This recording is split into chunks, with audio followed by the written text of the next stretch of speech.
bisitang banyaga na nagbigay ng oras, panahon, at pinagtuunan yung effort ng lahat ng pamunuan ng Don Bosco Youth Center, Vocational School.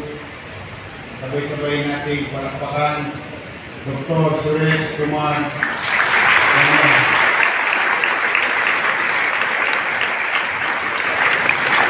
To Odessa family, thank you very much.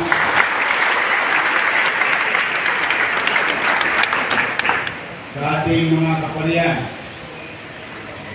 dito sa Don Bosco, palakpakan natin of course, talagang nakakatuwa naman si Father Concession na nandito sa atin ngayong araw na ito. Bumisita sa atin.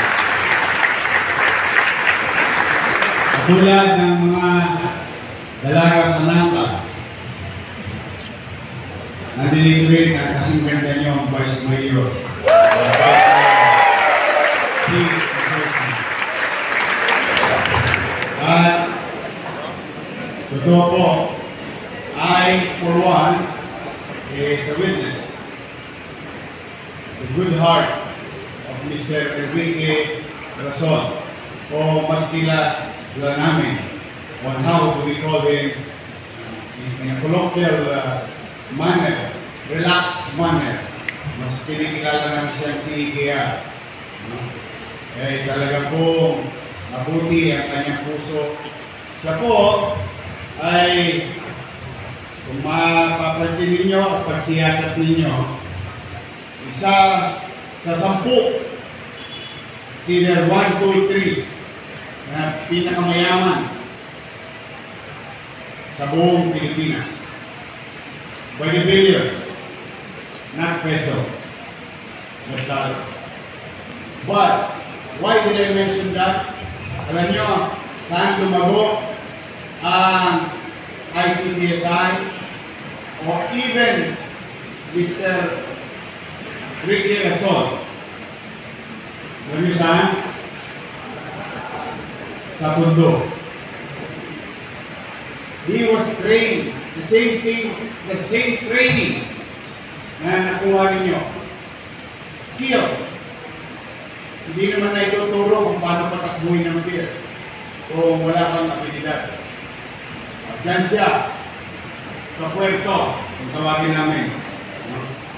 Diyan siya nag-training sa kanyang ama at kalaunan halos buong buhay niya ay lumaki sa Tondo. Halos araw-araw nasa pier siya. At ang ICTSI started in Manila, in Tondo, Manila. Now it's all over the world.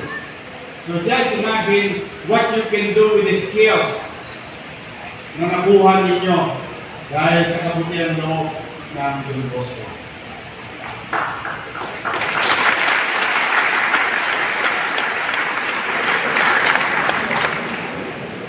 Now, let me tell you a story. Only few knows this. Si Adawat Galang. Yung anak niya, kaklase ko, no? Si Michael. Tawag namin sa kanila dito, mga batang Don Bosco.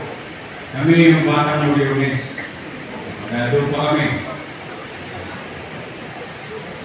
No, gagraduate na kami sa sino ba taga-Tondo High School dito? Mga batang dito. Yan. Yun. Ulit mo talaga. Nung gagraduate na kami ng high school, Kulit ng tatay mo. sigurado nang hindi ako makakapag-kolehiyo. Tiyak na yun na hindi ako makakapag-kolehiyo. Ang pangarap ko, maging kapitan ng barko. That's my dream.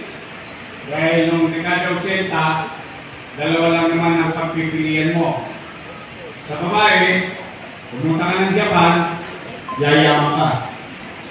Sa lalaki, pumunta ka ng Saudi o magsimang ka. Aangat ng buhay.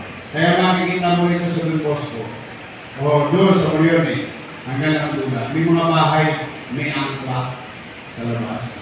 Kasi siman sila. In fact, isa sa mga batang Don Bosco, si Jomel Andrada, klase rin namin. Kaya dyan na yan, sa Quezon. I think kapitan na siya ng barko ngayon. The other one, si Francisco Garado. Yan naman, sa Bliss. No?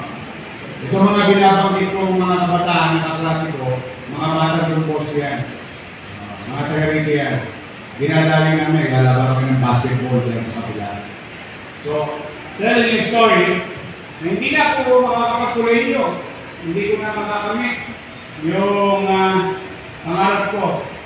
Did you know, at one point in my life, I tried to enter in the same school that you finish your skills today.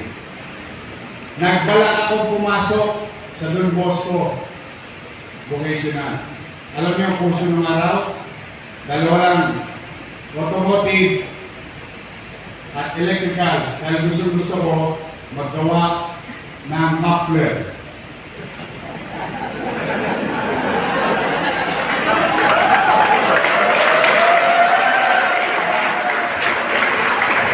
Pero hindi pa ako kainahin.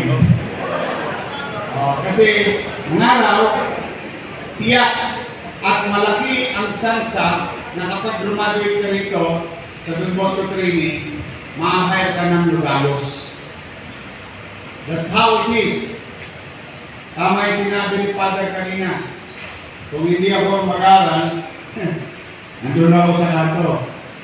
Nay, ano ulam? Kulit. But I anchor on my dream. Instead, yung mga kaklase ko, binanggit ko mga kapitan na o chief engineer na sa barko, sila nakapag-enroll na pag-graduate namin ng 92. June, nag-aaral na sila sa PMI. So malangit nawa yung isang kaklase ko, si Enrico Torrijos. Dito na yun. So what I did, pag-graduate ko ng Abril hanggang Setyembre ng 1992, lahat ng kinikita ko sa sidecar, pag sa sidecar, piyay-piyay kami ng nanay ko. Kalahati sa kanya, kalahati sa akin. Lahat ng naipon ko, ini-enroll ko ng Oktubre sa PMI, Philippine Maritime Institute sa Santa Cruz. O mas madali malaman, pamantasang malapit sa ilog. Kasi katabi ng ilog yun. But God intervened. So you'll never know. You'll never know. 1993, January, na-discover ako mga pag-artista.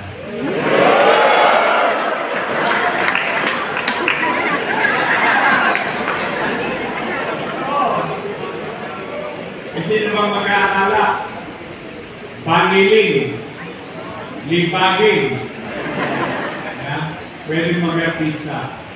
And the rest is history. Why am I telling you this? Yes, gusto natin ng proper education. Why not?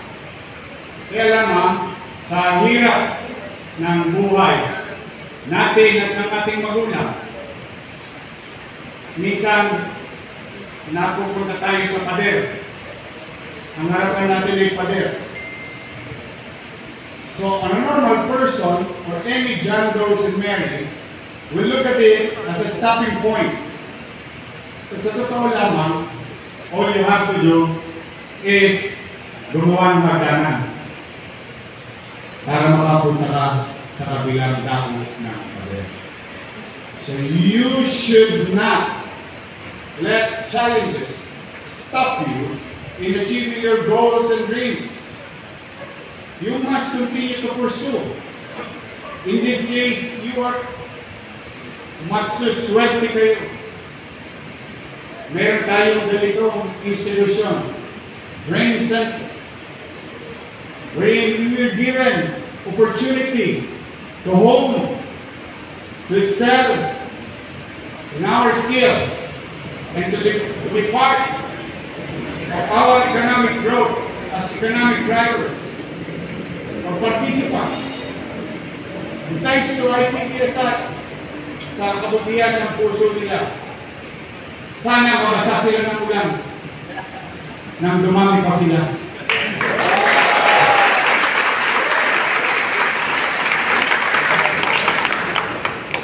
Kaya mga bata, mga kabataan, o mas tawagin ko kayo, Batang Don Bosco. Tawag kasi talaga nun. Batang Don Bosco yun eh. Ayan, Batang Moriones yun eh. Ayan, Batang Moro. Alam mo naman ang araw sa mundo, teritoryo, di ba? Kaya pag dito tumayo kami, ang tawag sa amin tayo. But you can call yourself and be proud of yourself of being Batang Don Bosco. Dahil dyan, nabigyan kayo ng pagkakataon. Magkaroon ng pagkakataon muli na makapaghanap buhay at may taguyod ang inyong mga sarili. Thanks for the government. TESDA as our partner. Palakpakan natin ang TESDA.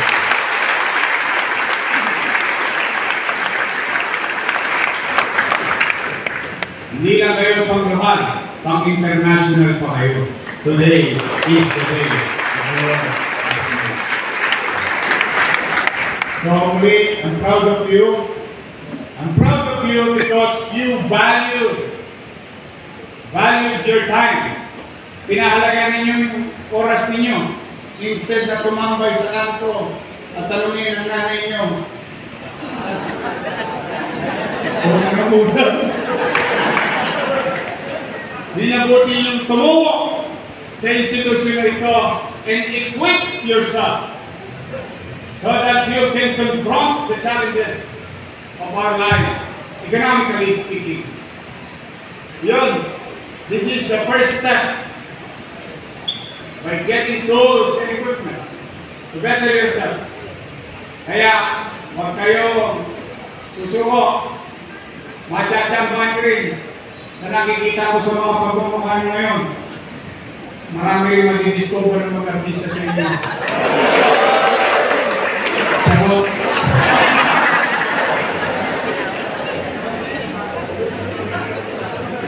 That is so many ways. But, you know, sabi ng iba, dasal naman ako ng dasal. Itong si Jesus, hindi naman dinig-dinig yung panalangin ko. Dasal ako ng dasal. Itong si Mama Mary, hindi ako pinagilig lang. Oy, hindi na kayo tao sa mundo. Busy si Jesus, ha? So what I mean is that, kidding aside, yes, you must continue to believe that there is God. You must continue to believe blessings will come. But, as human beings, hindi naman natin kumilos sa sarili natin. Hindi naman po pwedeng inaasa na lang natin. Ano sabi? Kung bata tayo, mga bata tayo ay, ano sinasabi ni teacher? Nasa Diyos ang awa. Exactly. E kung yung mga nagsisigasig, nagpupursige, dalangin pa rin ang dalangin sa Diyos. Ikaw, dalangin lang dalangin ang puhunan mo at wala kang pagsisigasig. Chances are, I'm not saying it's dead end. But chances are, mas nauna yung masigasig na, nagpupursige na, takot pa sa Diyos at naniniwala pa sa Diyos.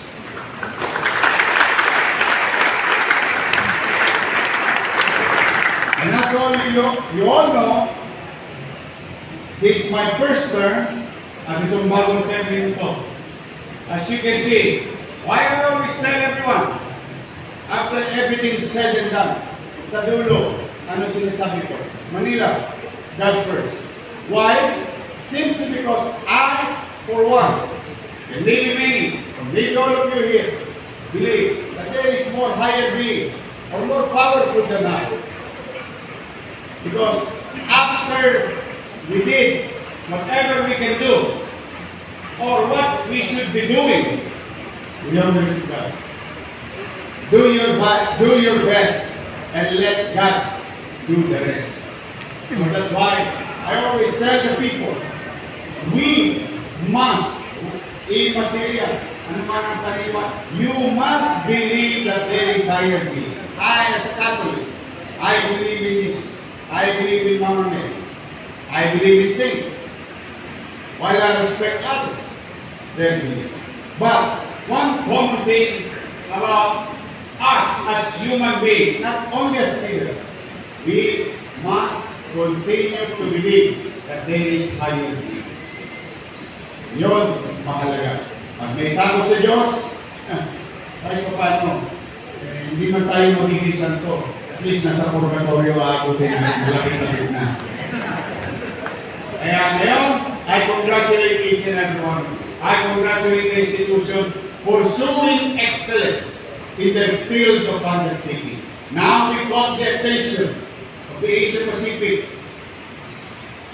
And I think we're going to get the attention of others like ICTSI and TESTA to help the institution so that the next sets of youth today, like you, will have a better chances, mind you, better chances to be successful in their chosen field of undertaking. So muli, kami ni Vice Mayor Ching Atienza at ang inyong lingkod ay nakikisa at itinatangos namin ng ilo na kayo ay mga kinatundo, mga aral at may kakayanan at naniniwala ko magiging matagumpay kayong lahat. And I wish that God will continue to guide and keep you safe by the time na kayo'y pumalawig na, naglayag na sa inyong mga tutunguhin. Today, on behalf of the City of Manila, the City Government and its people, congratulate each and everyone. At nawa, pagpalain nawa kayo ng buong may kapal. Maraming salamat. Manila! Thank you.